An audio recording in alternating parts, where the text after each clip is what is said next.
laughter cuts the dark. Uncle Bill's wise and slow. Together they paint a picture only Kentucky folks can know. DEADPIT Radio, where the living meet the dead. In the hollows of Hey folks, and Kentucky, welcome back. Creepy Kentuckian here. And I'm Uncle Bill. And we are going to be reviewing a movie that is as batshit insane as we are. And that is 2016's The Neon Demon. That sounds like a Dio song if I ever heard one, man. Neon Demon. It's the Neon Demon! But this was Nicholas Winding Refn who brought us Drive. What? I don't know why, but this just tickled me. The long and winding ribbon. What the fuck kind of a name is that, too? That's like the most pretentious fucking name ever. Hey, He's the most pretentious fucking guy ever, if you've ever seen like interviews with him. there's some funny shit, yeah, with him and William Friedkin. People need That's to my look. favorite. Who gives a shit? That's so killer.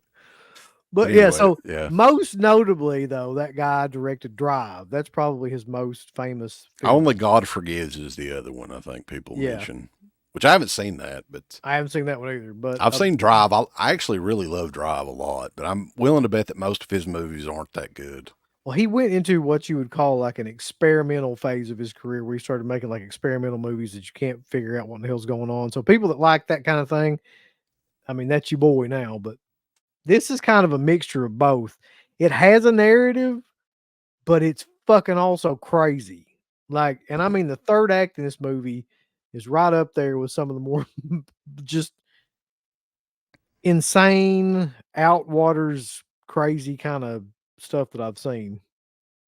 Well, before we talk about the actual plot of the movie, though, I think visually he was heavily inspired by like Dario Argento in this, and just Italian horror movies in general. I mean, it's definitely like beautifully made movie, no doubt. I mean, that guy definitely has a knack for that anyway. And it's weird because I was looking up that he's colorblind. I mean, that's why I looked up online. So I guess it's the cinematographer for I was his going to say, movies. yeah, most people that watch this movie, from my understanding, like they talk about the cinematography of it because like that's clearly the most striking thing about the movie, really. Mhm. And the cinematographer on this, because I just looked it up, is Natasha Breyer, and congratulations to her because Beautiful movie. that's an Looks insane job. Yeah. The movie is mostly visual. I mean, there is dialogue in it and everything, but like you can tell, like they focus a shit ton on like the actual like kind of visuals and color schemes and things like that, and what she's wearing and how it matches with like the surroundings and things like that throughout the film. There's a lot of attention played to that. They're teetering a fine line here too, because Elle Fanning, who is the star of the movie, and it's Dakota Fanning's younger sister, who I think the only thing I can recall that she was in was Super 8, like on a mainstream level. I think she was in that when she was younger. Yeah. Great act. I mean, everything that I've seen her in, she's a great actress. She's just like her sister, kind of looks a lot like her sister. But she was legit 16 years old when this movie was made. So she's playing a 16-year-old model who is living in LA by herself. Yeah. But she was legit. And some of this stuff is kind of uncomfortable when you watch it and realize that she's only 16 years old. I don't even know how they really got away with that. Well, it's really weird too, because I can't imagine her and that director. Like they just seem like a 16-year-old girl and that guy just seems like the weirdest fucking combination, because he's just one of those guys that's like, you can tell he's kind of a prick and he's just really, really like artsy fartsy about every damn thing. And just, I can't imagine the two of them getting along. Enjoys the smell of his own farts. Yeah. Well, the whole plot of the movie, if there is a plot, right? She's playing this young model, Jessie is her name. Jessie! Jason Damien. paid for some beach. Anyway. But she is an aspiring model, just recently moved to Los Angeles, California. And she, for one thing, she's lying about her age, right? She's not even really old enough to do this sort of modeling. Like, she's doing very bizarre, I don't know what you would call it, type of modeling. Like, well, she's doing nude modeling for one thing, but she's also doing like fucking crazy, like what avant-garde kind of bloody modeling shit.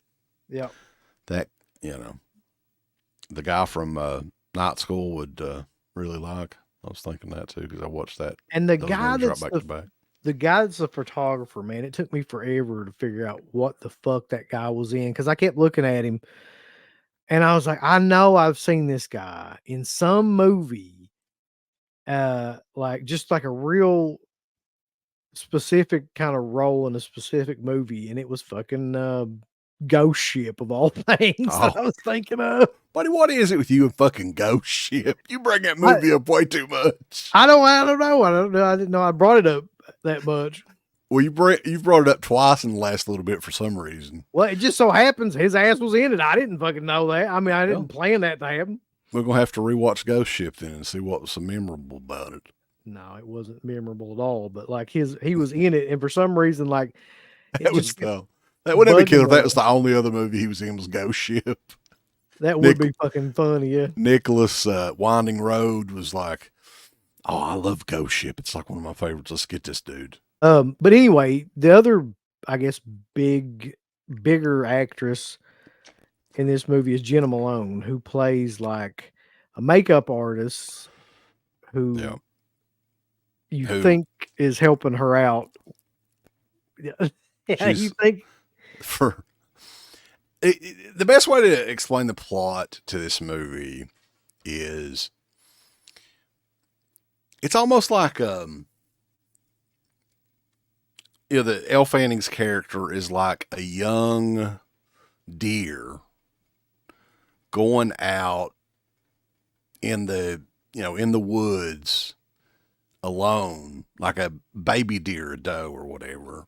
Yeah. And the evil from the outside is surrounding her and thinking, what's the easiest route to take with her? It's going to be so easy, taking advantage of this deer or whatever. That's what I was thinking. I mean, it's just like, she's a vulnerable character. Everybody in this modeling world is jealous of her at first. She's so young.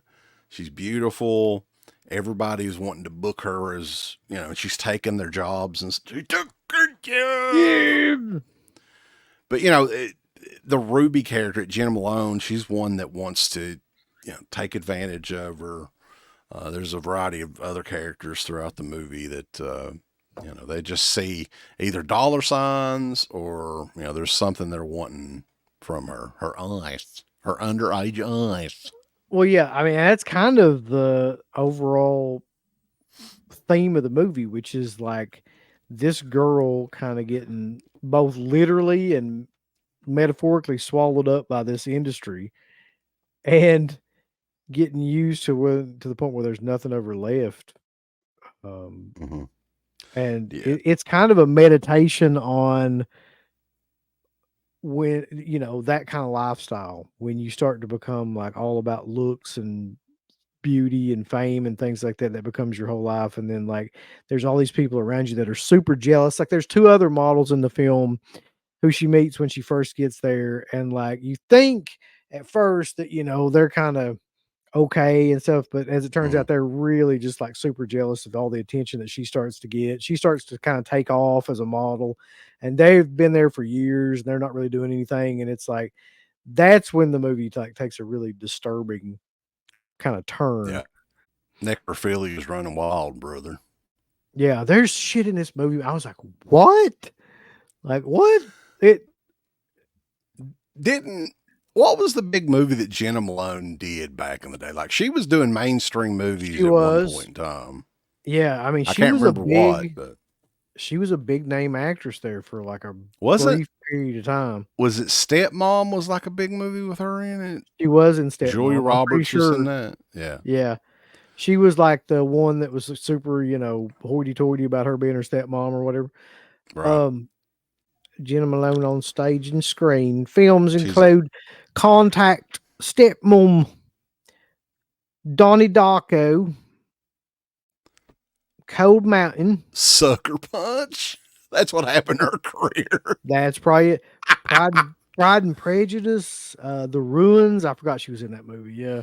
The Ruins is an underrated one for sure. Yeah.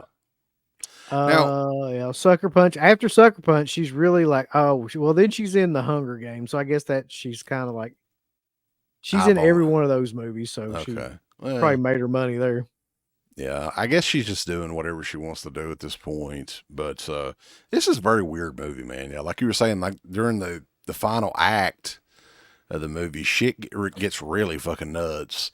And out of nowhere in this movie too, of course, this is towards the beginning of the movie.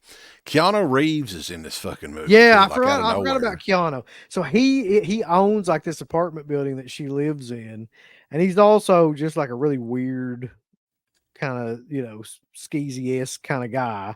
Yeah. And which that comes into play in the well, it's not a big role for him either. No, like he's not in the movie very long.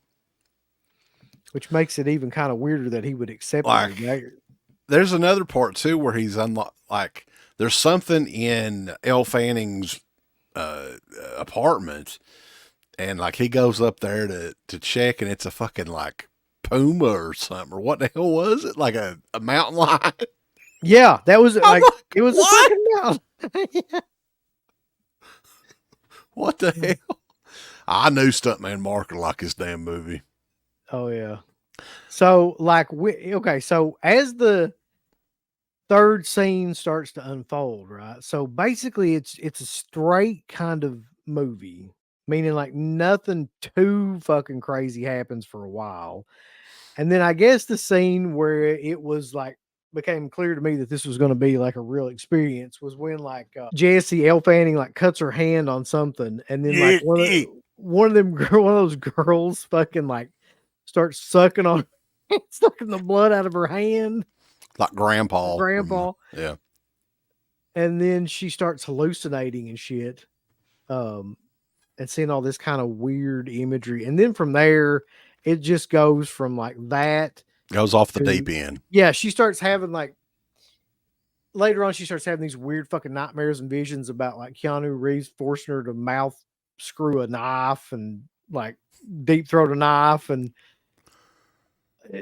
all this crazy stuff. She has to deep throat a toilet plunger. Yeah, and then that'd be killer.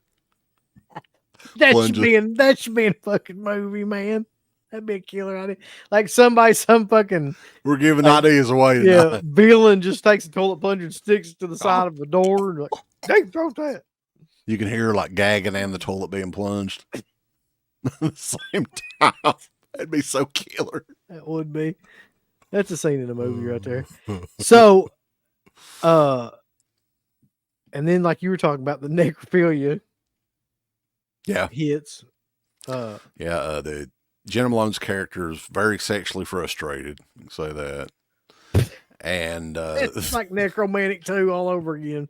The ending of the movie is it's a downer ending.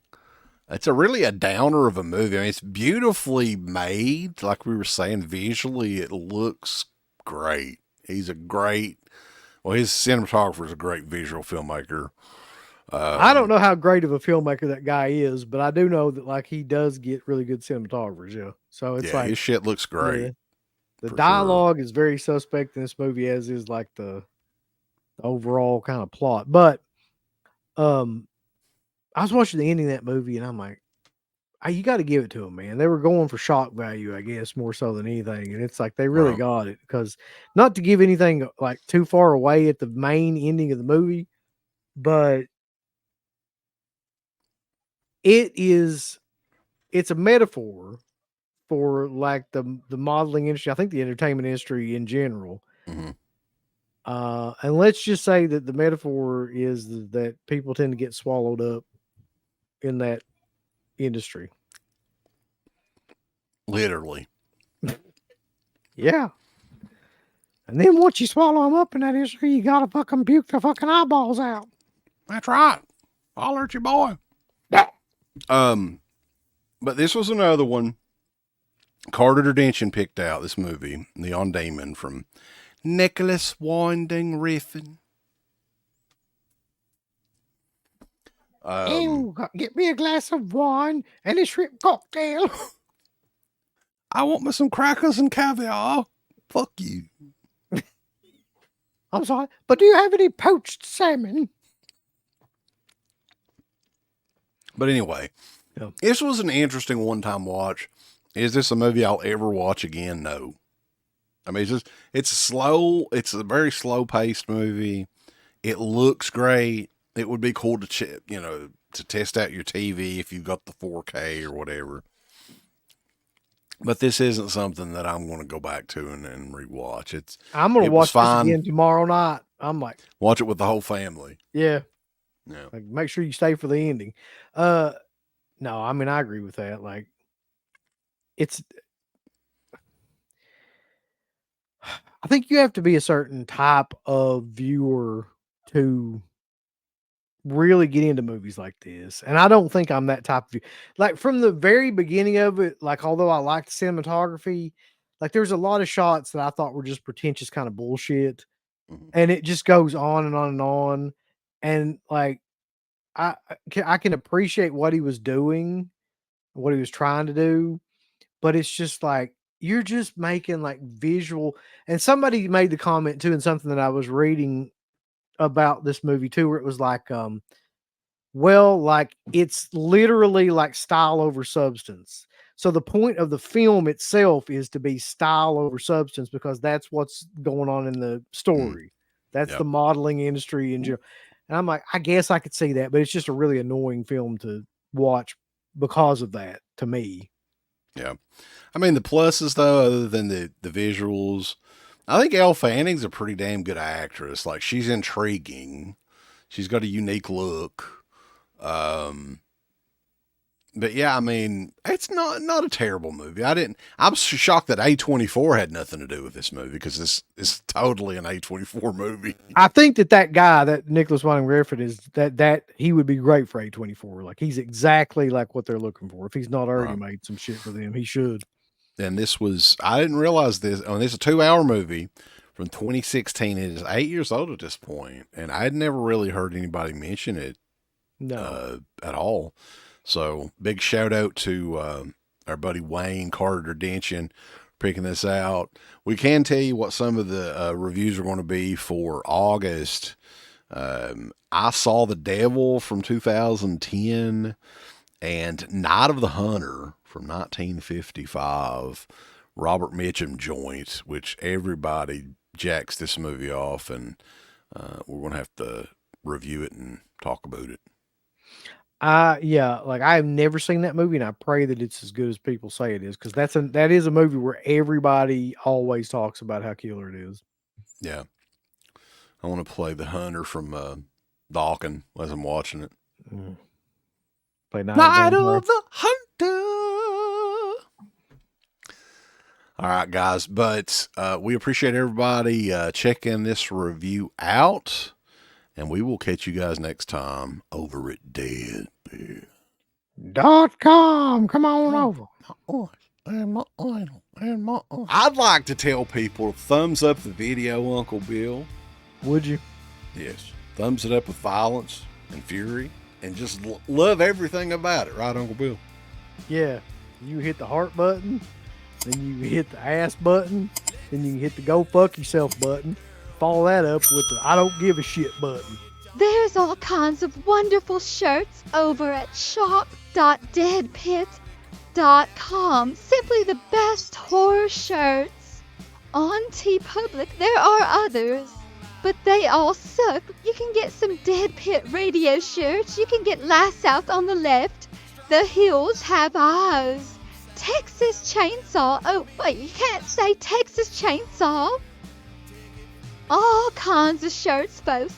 You're gonna love them. Shop.deadpit.com. Special thanks goes out to our supporters on Patreon. Do you know what kind of stuff you can get on Patreon, Uncle Bill, starting at only $1 a month? What's that?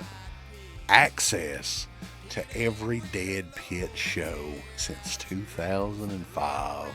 We got almost 200 fan commentaries that we've done over the decades. We have a literal jukebox full of songs and thousands of reviews. I don't even know how many shows are up on there now that we've done over the years. Hundreds of thousands. You need to figure this out now and subscribe to us on Patreon and YouTube and Instagram and help us to 1 million. The road to 1 million subscribers starts today. So deadpitonpatreon.com. Join today. Tiers start at only $1, but I'd recommend at least the $10 tier. You can do 50. The stock market's crashing around us, folks, but send us money.